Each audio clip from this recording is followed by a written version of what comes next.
Guys, nagluluto ako ngayon ng ayan, beef stew. So, ilalagay na natin ang ating carrots at saka radish.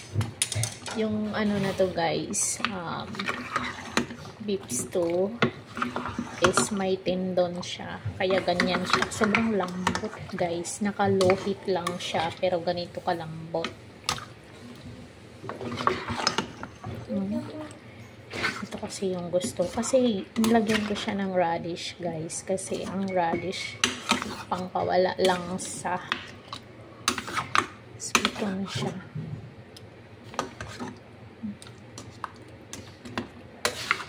Kasi diba yung tendon, yung mga ganitong laman.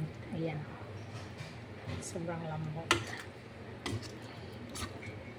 Diba ito yung inaano guys sa beef Paris. Tingnan niyo yung soup niya.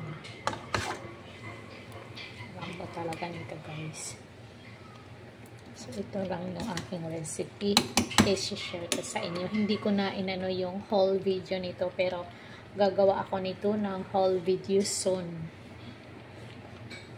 So ayan yung ating galbichin beef.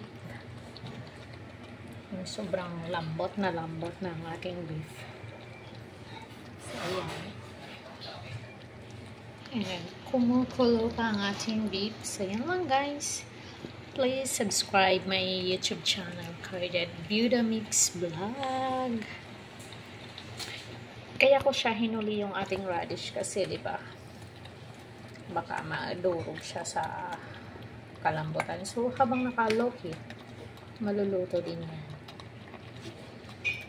So yan lang. Thank you so much.